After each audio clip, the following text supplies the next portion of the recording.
আসসালামু আলাইকুম প্রিয় শিক্ষার্থীবৃন্দ। কেপি একাডেমির পক্ষ থেকে সকলকে স্বাগতম। আজকে আমি তোমাদেরকে পঞ্চম শ্রেণীর প্রাথমিক বিজ্ঞান সম্পর্কে আলোচনা করব।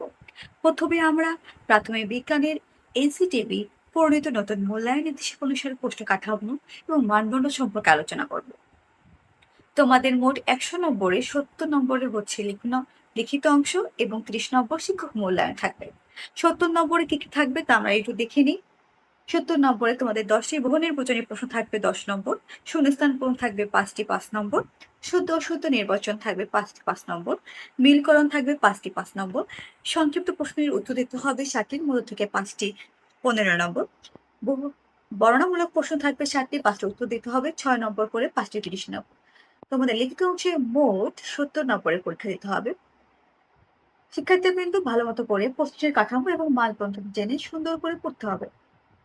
আমাদের প্রথম অধ্যায়ের নাম জীবের আবাসস্থল।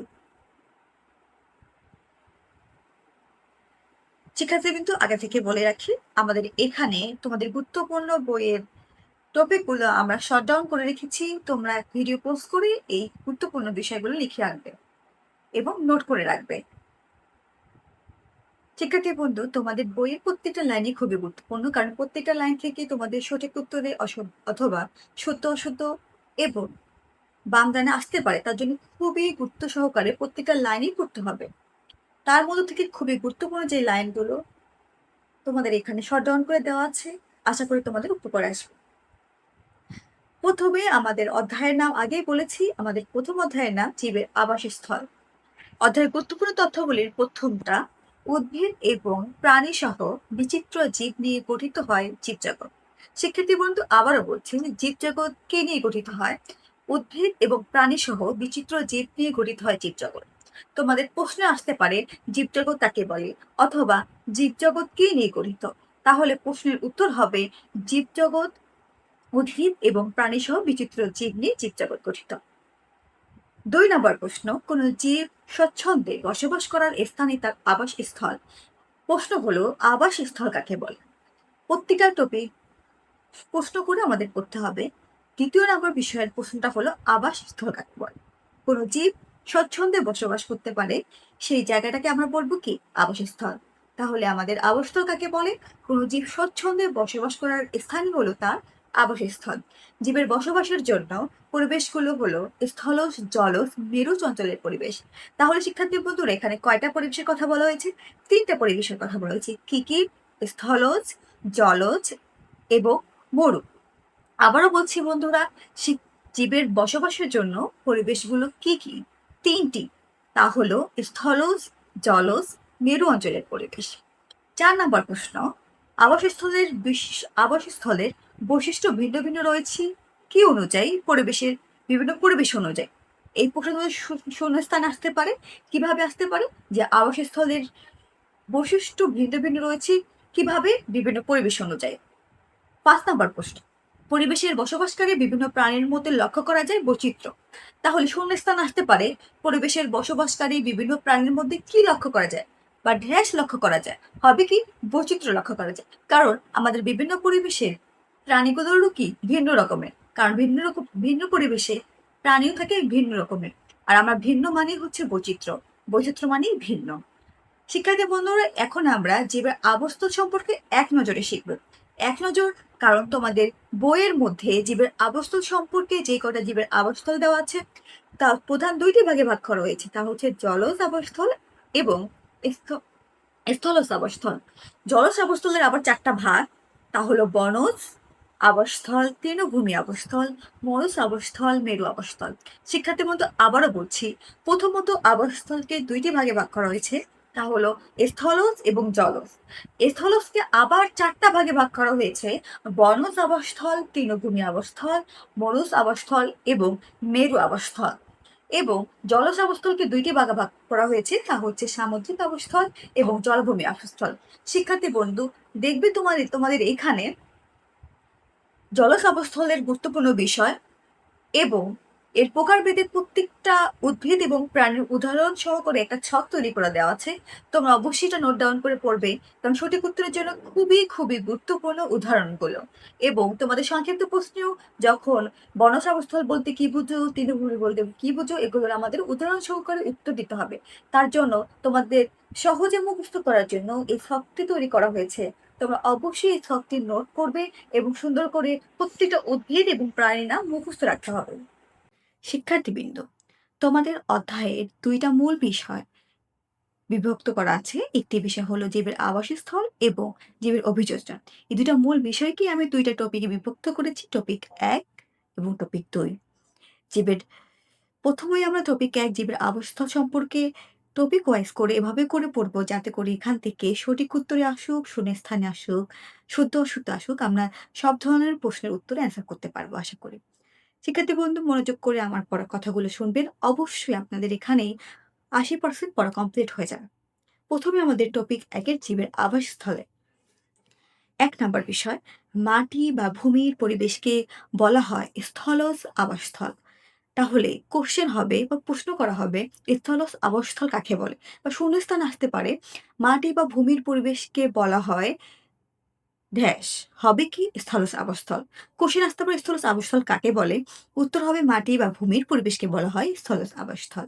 2 নম্বর বিষয়, স্থলভাগের উদ্ভিদ হলো। শিক্ষার্থী বন্ধু, উপরের ছকে আমরা দেখেছি প্রত্যেকটা আবাসস্থলের উদ্ভিদ এবং প্রাণীর নাম আমি সুন্দর করে ছকে শর্ট ডাউন করে দিয়েছি, যাতে আপনার সহজেই গুরুত্বপূর্ণ উদাহরণগুলো মুখস্থ করতে পারেন। এখানে আমাদের বইয়ে যে এই কটা উদাহরণ দেওয়া আছে সেই কটা উদাহরণ দেওয়া আছে, আর এই কটা উদাহরণ আমাদের ভালো মতো করে পড়তে হবে। বড় উদ্ভিদের নিচে ছায়াযুক্ত স্থানে হলো ছোট উদ্ভিদের আবাস। প্রশ্ন হলো, বড় উদ্ভিদের নিচে ছায়াযুক্ত স্থানে কোন উদ্ভিদের আবাস? ছোট উদ্ভিদের আবাস। 4 নম্বর বিষয়, স্যাঁতসেঁতে ভেজা ও ঠান্ডা স্থানে জন্মায় মস ও ফার্ন জাতীয় উদ্ভিদ। কোশ্চেন হলো, মস এবং ফার্ন জাতীয় উদ্ভিদ কোথায় জন্মায়? অথবা স্যাঁতসেঁতে ও ভেজা ঠান্ডা স্থানে কোন উদ্ভিদ জন্মায়? মস এবং ফার্ন জাতীয় উদ্ভিদ জন্মায়। 5 নম্বর প্রশ্ন, বড় উদ্ভিদের গায়ে আশ্রয় নিয়ে বেঁচে থাকে কোন উদ্ভিদ? অর্কিড এবং বিভিন্ন ধরনের ফার্ন। তাহলে প্রশ্ন হলো, অর্কিড এবং বিভিন্ন ধরনের ফার্ন উদ্ভিদ কোথায় জন্মায় বা কিভাবে জন্মায়? বড় উদ্ভিদের গায়ে আশ্রয় নিয়ে বেঁচে থাকে বা কিভাবে বেঁচে থাকে। কোশ্চেন হবে, অর্কিড এবং বিভিন্ন ফার্ন জাতীয় উদ্ভিদ কিভাবে বেঁচে থাকে? বড় উদ্ভিদের গায়ে আশ্রয় নিয়ে বেঁচে থাকে। আবার যদি আমি প্রশ্ন করি, বড় উদ্ভিদের গায়ে আশ্রয় নিয়ে কোন উদ্ভিদ বেঁচে থাকে? অর্কিড এবং বিভিন্ন ধরনের ফার্ন। প্রাকৃতিকভাবে প্রচুর উদ্ভিদ জন্মালে সেখানে সৃষ্টি হয় বন। তাহলে প্রশ্ন হলো, বন কিভাবে সৃষ্টি হয়? প্রাকৃতিকভাবে প্রচুর উদ্ভিদ জন্মালে সেখানে সৃষ্টি হয় বন। শিক্ষার্থীবৃন্দ, তোমাদের বইয়ে বনের অন্যতম উদ্ভিদের উদাহরণ দেওয়া আছে, সেগুলি আমরা এখানে দিয়েছি। বনের অন্যতম উদ্ভিদ হলো শাল, গজারি, মেহগনি, সুন্দরী, কেওড়া। তাহলে এখানে যে 5টি উদ্ভিদের নাম উল্লেখ করা আছে, অবশ্যই আমাদের এই 5টি উদ্ভিদের নামই মুখস্থ করতে হবে। কি কি উদ্ভিদের নাম দেওয়া আছে? তো আমাদের প্রশ্ন আসতে পারে যে বনের উদ্ভিদ এবং প্রাণীর নাম লেখো, অথবা বনের উল্লেখ করা থাকতে পারে 2টি উদ্ভিদের এবং প্রাণীর নাম লেখো, অথবা 3টি উদ্ভিদ এবং প্রাণীর নাম লেখো। তাহলে বনের অন্যতম উদ্ভিদগুলোর নাম হচ্ছে শাল, গজারি, মেহগনি, সুন্দরী এবং কেওড়া। সুন্দরবনের প্রাণী কি? বাঘ, হরিণ, বানর, কুমির। তাহলে এই যদি প্রশ্ন করা হয় বন এবং উদ্ভিদের 3টি করে প্রাণীর এবং উদ্ভিদের নাম লেখো, আমরা অবশ্যই প্রশ্নের উত্তর করতে পারবো। শিশু অবস্থায় পানিতে এবং বড় হয়ে মাটি ও পানির উভয় স্থানে বাস করে ব্যাঙ। আমরা ছোট ক্লাসে পড়ে এসেছি যে উভয় স্থলে এবং জল উভয় পরিবেশে বসবাস করতে পারে, তাকে কি বলা হয়? উভচর বলা হয়। তাহলে আমরা বলতে পারি ব্যাঙকে বলা হয় উভচর। যদি প্রশ্ন করা হয় ব্যাঙকে কেন উভচর বলা হয়? কারণ ব্যাঙ স্থলজ এবং মাটিতে উভয় স্থানে বাস করতে পারে, তাই ব্যাঙকে বলা হয় উভচর প্রাণী। বাংলাদেশের জাতীয় প্রাণী রয়্যাল বেঙ্গল টাইগারের একমাত্র আবাসস্থল কোথায়? সুন্দরবন। এটা খুবই গুরুত্বপূর্ণ একটা প্রশ্ন, যে বাংলাদেশের জাতীয় প্রাণী রয়্যাল বেঙ্গল টাইগারের একমাত্র আবাসস্থল কোথায়? সুন্দরবন। বিস্তীর্ণ এলাকা জুড়ে ঘাস জাতীয় উদ্ভিদের প্রাধান্য থাকে, তাই কি বলা হয়? তৃণভূমি। যদি তৃণভূমি কাকে বলে সংজ্ঞা আসে যদি বা সংক্ষিপ্ত প্রশ্ন যদি আসে, তাহলে আমাদের উত্তর হবে বিস্তীর্ণ এলাকা জুড়ে ঘাস জাতীয় উদ্ভিদের প্রাধান্য থাকে, তাহলে সেই এলাকাকে কি বলে? তৃণভূমি বলে। স্থলজ আবাসস্থলের একটি বিশেষ বৈশিষ্ট্য সম্পন্ন অঞ্চল হলো মরুভূমি। তাহলে শিক্ষার্থী বন্ধু, যদি শূন্যস্থানে বা সঠিক উত্তরে আসে স্থলজ আবাসস্থল একটি বিশেষ বৈশিষ্ট্যপূর্ণ, তাহলে আমাদের এখানের মূল বিষয়টা হচ্ছে বিশেষ বৈশিষ্ট্যপূর্ণ অঞ্চল। কেমন অঞ্চল থাকবে? মরুভূমিটা বিশেষ বৈশিষ্ট্যপূর্ণ অঞ্চল থাকবে। তাহলে প্রশ্ন হলো, বিশেষ বৈশিষ্ট্যপূর্ণ অঞ্চল কোন অঞ্চলকে বলা হয়? মরুভূমিকে বলা হয়। মরুজ আবাসস্থলের প্রধান প্রধান বৈশিষ্ট্য, খুব গুরুত্বপূর্ণ একটা প্রশ্ন। মরুজ আবাসস্থলের প্রধান বৈশিষ্ট্যগুলো কি? উচ্চ তাপমাত্রা থাকবে, কম বৃষ্টিপাত হবে এবং শুষ্ক আবহাওয়া। তাহলে এখানে কয়টা বৈশিষ্ট্য পেলাম আমরা? ৩টি বৈশিষ্ট্য পেলাম। ১ নম্বর বৈশিষ্ট্য হচ্ছে উচ্চ তাপমাত্রা, ২ নম্বর বৈশিষ্ট্য হচ্ছে কম বৃষ্টিপাত এবং ৩ নম্বর বৈশিষ্ট্য হচ্ছে শুষ্ক আবহাওয়া। শিক্ষার্থীবৃন্দরা, ১৪ নম্বর প্রশ্ন, খেজুর, ফণিমনসা, ক্যাকটাস, গুল্ম হলো মরু অঞ্চলের উদ্ভিদ। তাহলে আমাদের যদি প্রশ্ন আসে মরু অঞ্চলের উদ্ভিদগুলো কি কি, তাহলে হবে কি? খেজুর, ফড়িমনসা, ক্যাকটাস, গুল্ম। এরপর হলো মরু অঞ্চলের প্রাণীর নাম, উট, গিরগিটি, টিকটিকি, পতঙ্গ। যদি আমাদের এভাবে প্রশ্ন আসে মরু অঞ্চলের ৩টি উদ্ভিদ এবং প্রাণীর নাম লেখো, তাহলে অবশ্যই আমরা প্রশ্নের উত্তর করতে পারবো। তাহলে আমরা এখানে উদ্ভিদে ৩টি নাম লিখবো, যেমন খেজুর, ফণিমনসা, ক্যাকটাস, এবং প্রাণী ৩টি নাম রাখবো, যেমন নাম লিখবো উট, গিরগিটি, টিকটিকি। আশা করি বন্ধুরা তোমরা বুঝতে পেরেছ। ১৬ নাম্বার প্রশ্ন, পৃথিবীর বরফে ঢাকা অঞ্চলকে বলা হয় মেরু অঞ্চল। তাহলে মেরু অঞ্চল কাকে বলে? পৃথিবীর বরফে ঢাকা অঞ্চলকে বলা হয় মেরু অঞ্চল। মেরু অঞ্চলের কতগুলো উদ্ভিদের নাম, আর্কটিক উইলো, কটন গ্রাস, লাইকেন। ৩টি উদ্ভিদের নাম তোমাদের বইয়ে দেওয়া আছে। সেই ৩টি উদ্ভিদের নাম হলো Arctic উইলো, Arctic উইলো, cotton glass and lichen. মেরু অঞ্চলে কিছু প্রাণীর নাম হচ্ছে শ্বেতভল্লুক, সিল্ক অ্যান্ড পেঙ্গুইন। ৩টি মেরু অঞ্চলে উদ্ভিদ প্রাণীর নাম দেওয়া আছে, শ্বেতভল্লুক, সিল্ক আর পেঙ্গুইন। সারা বছর পানি থাকে এবং আবাসস্থলকে বলা হয় জলজ আবাসস্থল। প্রশ্ন হলো, জলজ আবাসস্থল কাকে বলে? সারা বছর পানি থাকে এমন আবাসস্থলকে বলা হয় জলজ আবাসস্থল। আমাদের স্বাদু পানির জলজ আবাসস্থল পরিবেশগুলো কি কি? নদী, পুকুর, খাল, বিল। যদি প্রশ্ন করা হয় স্বাদু পানির জলজ পরিবেশ কোনগুলো, কি কি হবে? নদী, পুকুর, খাল এবং বিল। শাপলা, পদ্ম, কচুরিপানা এবং বিভিন্ন শৈবাল উদ্ভিদ হলো স্বাদু পানির উদ্ভিদ। যদি প্রশ্ন করা হয় স্বাদু পানির উদ্ভিদ নিচের কোনটি সঠিক উত্তর আসতে পারে, তাহলে হবে শাপলা, পদ্ম, কচুরিপানা এবং বিভিন্ন ধরনের শৈবাল। স্বাদু পানির প্রাণীগুলো কি কি? প্রাণীগুলোর মধ্যে যে বিভিন্ন মাছ রয়েছে, রুই, কাতলা এবং কুমির, কাঁকড়া, শামুক ইত্যাদি। তোমাদের বই এই কটা উদ্ভিদের নামই দেওয়া আছে, যেখানে স্বাদু পানি কোনগুলো? আবারও বলছি, পুকুর, নদী, খাল, বিল এগুলো হচ্ছে আমাদের স্বাদু পানি, এবং স্বাদু পানি প্রাণীর নামগুলো হচ্ছে রুই, কাতলা, কুমির, কাঁকড়া, শামুক ইত্যাদি। সমুদ্রের পানি স্বাদে কেমন থাকে? লবণাক্ত থাকে। সামুদ্রিক পরিবেশের প্রধান উদ্ভিদ হলো বিভিন্ন ধরনের সামুদ্রিক শৈবাল। ২৪ নম্বর প্রশ্ন আমাদের, সামুদ্রিক পরিবেশের প্রধান উদ্ভিদ হলো বিভিন্ন ধরনের সামুদ্রিক শৈবাল। আবারও বলছি, এটা খুবই গুরুত্বপূর্ণ একটা প্রশ্ন। সামুদ্রিক পরিবেশের প্রধান উদ্ভিদগুলো কি? বিভিন্ন ধরনের সামুদ্রিক শৈবাল। বছরের বেশিরভাগ সময় জললগ্ন থাকা নিচু এলাকাকে কি বলা হয়? জলাভূমি। তাহলে জলাভূমি কাকে বলে যদি আমাদের সংজ্ঞা আসে, তাহলে উত্তর হবে বছরের বেশিরভাগ সময় জললগ্ন থাকা নিচু এলাকাকে বলা হয় জলভূমি। বাংলাদেশের জলভূমি হলো হাঙর এবং বাঙর। তাহলে বাংলাদেশের জলভূমির উদাহরণ যদি আসে, তাহলে আমরা উত্তর করতে পারবো আমাদের বাংলাদেশের জলভূমির উদাহরণ হচ্ছে হাঙর এবং বাঙর। শিক্ষার্থীবৃন্দু, এবং আমাদের প্রথম টপিকের লাস্ট প্রশ্ন ২৭ নাম্বার, নোনা পানির জলাভূমির একটি উদাহরণ হলো সুন্দরবন। আবারও বলছি, নোনা পানির জলাভূমির একটি উদাহরণ হলো সুন্দরবন। তাহলে প্রশ্ন আসতে পারে নোনা পানির জলাভূমির নাম কি? হবে কি? সুন্দরবন। শিক্ষাবিন্দু, আমাদের প্রথম টপিক জীবের আবাসস্থল শেষ হয়ে গিয়েছে। এখন আমরা জীবের অভিযোজন সম্পর্কে পড়ব। জীবের প্রথমে প্রশ্ন হচ্ছে জীবের অভিযোজন কাকে বলে? পরিবেশের সাথে জীবের খাপ খাইয়ে বেঁচে থাকার প্রক্রিয়াকে জীবের অভিযোজন বলা হয়। শিক্ষার্থী বন্ধু, আবারও বলছি, পরিবেশের সাথে জীবের খাপ খাইয়ে বেঁচে থাকার প্রক্রিয়াকে বলা হয় জীবের অভিযোজন। কচুরিপানার মধ্যে ফাঁপা অংশকে বায়োকঠুরি বলা হয়। প্রশ্ন হলো, বায়োকঠুরি কাকে বলে? কচুরিপানার মধ্যে ফাঁপা অংশকে বলা হয় বায়োকঠুরি।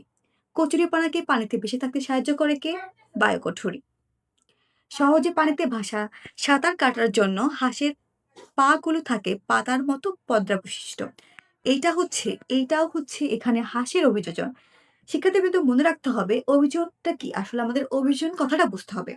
অভিযোজন হলো কি, কোনো উদ্ভিদ বা প্রাণীকে তার এমন একটা বৈশিষ্ট্য, যে বস্তু যে বৈশিষ্ট্য থাকলে সে ওই পরিবেশে টিকে থাকতে পারবে বা বেঁচে থাকতে পারবে। যেমন আমাদের এখানে হাঁস মুরগি আমরা সবাই চিনি। হাঁসের যে পদ্মা বিশিষ্ট পা থাকে, তার জন্য ও সহজেই সাঁতার কাটতে পারে। এখানে হাঁস যদি পানিতে সাঁতার কাটতে না পারত, তাহলে ও আ আ পুকুর থেকে খাবার খেতে পারত না। খাবার খেতে না পারলে কি ও বেঁচে থাকতে পারত? পারত না। তো ও হাঁসকে হাঁসের পরিবেশে বেঁচে থাকার জন্য ওর পর্দা বিশিষ্ট পা যেমন ওর জন্য উপকারী বা উপযোগী, তাই এই পর্দা বিশিষ্ট পা হাঁসের কি অভিযোজন হবে। এবং আমাদের কচুরিপানার কি থাকে? ফাঁপা অংশটা হচ্ছে বায়ুকঠুরি। কচুরিপানার বায়ুকঠুরি না থাকলে কি কচুরিপানা বেঁচে থাকতে পারত?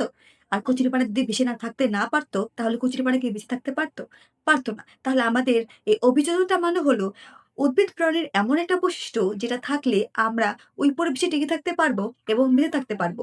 সেই বৈশিষ্ট্যই হবে, প্রত্যেকটা বৈশিষ্ট্য হবে ওর জন্য ওর অভিযোজন। এখন আমরা পরের বিষয়ে চলে যাই। ৫ নাম্বার বিষয়, শীতকালে পানি শূন্যতা থেকে বাঁচতে কোনো উদ্ভিদে ঝরিয়ে ফেলে তার পাতা। এখন কথা হলো, এইটাও আমার উদ্ভিদের অভিযোজন হবে। কেন হবে?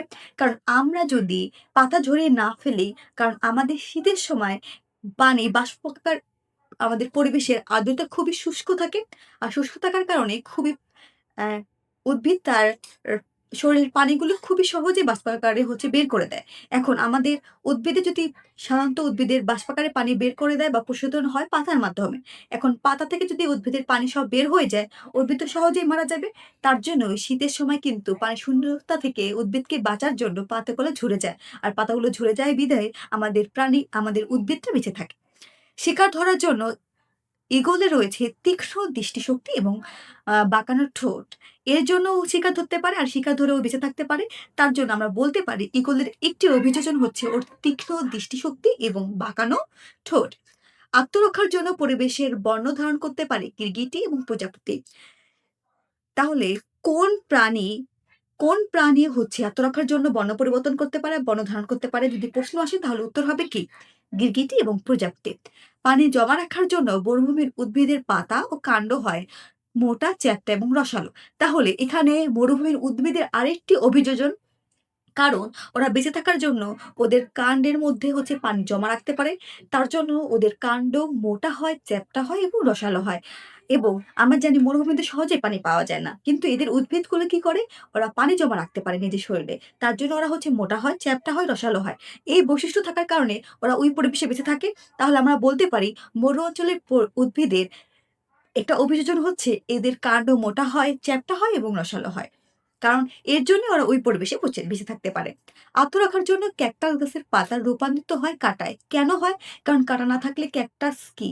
অ্যা কাঁটা থাকার কারণে ক্যাকটাস অন্যান্য জীবজন্তু থেকে বেঁচে থাকতে পারে। মানে নিজেকে ওই পরিবেশে টিকে রাখতে পারে। তার জন্য আমরা বলতে পারি আত্মরক্ষা মানে ক্যাকটাসের যে গায়ে কাঁটা থাকে এটাও ওর একটি অভিযোজন। কারণ ওরই কাঁটার জন্য ও বেঁচে থাকতে পারে। তাহলে আমরা যদি বলা হয়, আমাদের একটা প্রশ্ন আসতে পারে, আত্মরক্ষার জন্য ক্যাকটাসের গাছের পাতা রূপান্তরিত হয় কিসে? কাঁটায়। তাহলে কোন উদ্ভিদের গাছের পাতা রূপান্তরিত হয় কাঁটায়? ক্যাকটাসে। আমরা একটা টপিক থেকে আলাদাভাবে অনেকভাবে প্রশ্ন করতে পারি। এভাবে করে অনেকভাবে প্রশ্ন করে আমাদের পড়তে হবে যাতে আমাদের পড়াগুলো মাথার মধ্যে যেকোনো ধরনের প্রশ্ন আসুক না কেন, আমরা যেন উত্তর করতে পারি। যেমন এখানেই আমাদের ক্যাকটাসের গাছের পাতা রূপান্তরিত হয় কিসে? কাঁটায়। আবার কোন উদ্ভিদের পাতা কাঁটায় রূপান্তরিত হয়? ক্যাকটাসে। শরীরের পানি এবং খাদ্য সঞ্চয় করে রাখতে পারেন মরুর প্রাণী। তাহলে শরীরের পানি এবং খাদ্য সঞ্চয় করতে পারে মরুর প্রাণী, যেমন উট। আ এবং মরুর উদ্ভিদগুলো কিন্তু দেহে পানি জমা রাখতে পারে। তীব্র ঠান্ডার শুষ্ক থাকার জন্য বা উষ্ণ থাকার জন্য মেরু অঞ্চলের প্রাণীদের চামড়ার নিচে কি থাকে? পুরো চর্বির স্তর থাকে। পুরো চর্বির স্তর থাকার কারণে মরু আমরা জানি মেরু অঞ্চল কাকে বলে? যে অঞ্চলে বরফে ঢাকা থাকে। তা অবশ্যই অনেক ঠান্ডা থাকবে। তো ওই ঠান্ডা থেকে ওদের আত্মরক্ষার জন্য ওদের চামড়া কি থাকে? পুরু থাকে। কিসের পুরু থাকে? চর্বির। চর্বি পুরু থাকার কারণে ওদের কি শীত কম লাগে বা ওই পরিবেশে ওরা টিকে থাকতে পারে। মেরু অঞ্চলের প্রাণীর আত্মরক্ষা ও শিকারের সাহায্য করে বরফের মতো সাদা লৌহ। কারণ আমরা জানি মেরু অঞ্চলে যে উদাহরণস্বরূপ আমরা বলতে পারি শ্বেত ভল্লুকের কথা বলেছি। শ্বেত ভাল্লুকের পশম থাকে কি? অনেক ঘন পশম থাকে। এই পশম থাকার কারণে কি করতে পারে? ওই বরফের মতো জায়গায় তারা হচ্ছে বেঁচে থাকতে পারে। পা ১৩ নম্বর প্রশ্নে পানিতে ঢেউয়ের সাথে খাপ খাওয়াতে জলজ উদ্ভিদের দেহ কেমন থাকে? নরম থাকে। নরম এবং পাতলা থাকার কারণে জলজ প্রাণী বা উদ্ভিদগুলো সহজে কি করতে পারে? পানিতে ভেসে থাকতে পারে। যদি পাতলা না থাকতো তাহলে কি ভেসে থাকতে পারত? পারত না। পানিতে ভেসে থাকার জন্য মাছের দেহে কি থাকে? বায়ুথলি বা পটকা থাকে। খুবই একটা গুরুত্বপূর্ণ একটা প্রশ্ন। মাছের দেহে কি থাকে ভেসে থাকার জন্য? পটকা অথবা বায়ুথলি। পানিতে থাকা অক্সিজেন গ্রহণ করে কিসের সাহায্যে? ফুলকার সাহায্যে। কোশ্চেন আসতে পারে কোন প্রাণী ফুলকার সাহায্যে অক্সিজেন গ্রহণ করে? তাহলে হবে কি মাছ। স্থলজ এবং জলজ উভয় ধরনের বৈশিষ্ট্য দেখা যায় কোন উদ্ভিদ এবং প্রাণীদের? জলভূমির উদ্ভিদ এবং প্রাণীদের। ১৬ নম্বর প্রশ্ন, স্থলজ এবং জলজ উভয় ধরনের বৈশিষ্ট্য কাদের দেখা যায় বা কোন প্রাণীর দেখা যায়? প্রশ্নের উত্তর হবে জলাভূমির উদ্ভিদ এবং প্রাণীর। জলমগ্ন অবস্থায় শ্বাসকষ্ট চালানোর জন্য জলাভূমির উদ্ভিদের বের হয় কি শ্বাসমূল। শ্বাসমূলের কথা বলি, শ্বাসমূল কোনটাকে বলে? এখন প্রশ্ন হলো শ্বাসমূলটা কি আসলে? আমাদের যে সুন্দরবনে বিশেষ করে যে সুন্দরী ওরা উদ্ভিদগুলো আছে, ওদের সুন্দরবনে সাধারণত মাটি কেমন থাকে? লবণাক্ত থাকে। লবণাক্ত মাটি থাকার কারণে উদ্ভিদের মূলটা মাটির গভীরে না গিয়ে অ্যা উ উপরে বের হয়ে আসে। আর এই মূলটা উপরে বের হয়ে এসে কারণ হচ্ছে লবণাক্ত মাটির কারণে ওরা শ্বাস নিতে পারে না। তো উপরে বের হয়ে আসে এই মূলটাকে শ্বাসমূল বলা হয়। আর এই শ্বাসমূল দিয়ে ওরা হচ্ছে শ্বাস গ্রহণ করে। শ্বাসকর্য চালায়। সুন্দরবন লবণাক্ত মাটি থেকে অক্সিজেন নিতে সুন্দরী গাছের যে অঙ্গ মাটির উপরে চলে আসে শ্বাসমূল বলে। যে বন্ধুরা এইমাত্র যেটা বললাম আমরা যে সুন্দরবনে লবণাক্ত মাটি আছে, এই মাটির কারণে হচ্ছে উদ্ভিদের মূলগুলো নিচে চলে যেতে পারে না, উপরে উঠে আসে। যেমন সুন্দরী গাছের যে অঙ্গ মাটির উপরে উঠে আসে, মানে মূলটা যে মাটির নিচে না গিয়ে উপরে উঠে আসে, সেই মূলটাকে বলব কি আমরা শ্বাসমূল বলব। এখানে বিরত লেখা আছে যে উপরে গুরুত্বপূর্ণ টপিকগুলো সঠিক উত্তর, শূন্যস্থান এবং মিলকরণ দর্শকদের জন্য খুবই গুরুত্বপূর্ণ। আমরা যেভাবে করে প্রশ্নগুলো এভাবে করে পড়বো, আশা করি আমাদের কোন শূন্যস্থান সঠিক উত্তর এবং বাম ডান সব প্রশ্নের উত্তর আমরা দিতে পারবো। এখন এবার আমরা অধ্যায়ের গুরুত্বপূর্ণ সংক্ষিপ্ত প্রশ্নগুলো দেখব। প্রথম প্রশ্নটাই হচ্ছে জীবের আবাসস্থল কাকে বলে? সেক্ষেত্রে আমরা ১ম এই টপিকের মধ্যেই পড়েছিলাম যে জীব যেখানে স্বচ্ছন্দে বসবাস করে তাকে জীবের আবাসস্থল বলে। তো আবাসস্থল বলতে কি বুঝি? এই সম্পর্কে হচ্ছে আমরা আ আ সংক্ষিপ্ত প্রশ্নের জন্য ৩ থেকে ৪ টা লাইন লিখব। যেমন জীবের আবাসস্থল এবং কোন জায়গায় হচ্ছে কোন উদ্ভিদ বসবাস করে এবং ২ টা উদাহরণ দিয়ে দিব। এরপর ২ নম্বর প্রশ্নটা হচ্ছে স্থলজ আবাসস্থল বলতে কি বোঝে? আমরা আগেই পড়েছি স্থলজ আবাসস্থল হলো মাটি বা মাটি বা হচ্ছে ভূমির যে পরিবেশ যেখানে যে পরিবেশটা সেই পরিবেশটাকে বলা হয়, সেই আবাসস্থলকে বলা হয় স্থলজ আবাসস্থল।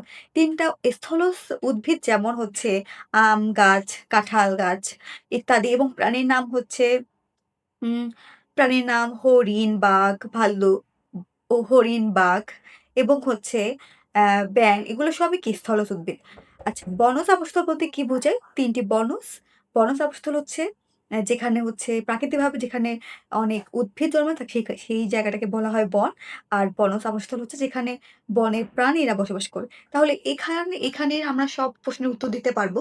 এখানে হচ্ছে আমি স্ক্রল করে যাচ্ছি। গুরুত্বপূর্ণ উদ্ভিদের ব্যাঙকে কেন উভচর প্রাণী বলা যায় না? আমার প্রশ্ন এটা আগে পড়েছি। ব্যাঙ কেন উভচর? কারণ আ উম মাটিতে এবং পানিতে উভয় জায়গায় বসবাস করে তাই ব্যাঙকে উভচর প্রাণী বলা হয়। এবং তৃণভূমি কাকে বলে? তৃণভূমি আগে বলছি যেই বিস্তীর্ণ এলাকায় তৃণ বা মানে ঘাস জন্মায় সেই এলাকাটাকে বলা হয় তৃণভূমি। তৃণভূমি অঞ্চলে উদ্ভিদ ও প্রাণীর নাম দেওয়া আছে ওই বই থেকে। সেই উদ্ভিদের নাম আমরা পড়ব। এই যে বিষয়গুলো হচ্ছে আমরা উত্তর দিয়ে দিচ্ছি না। এই উত্তরগুলো তোমাদের হোমওয়ার্ক থাকবে।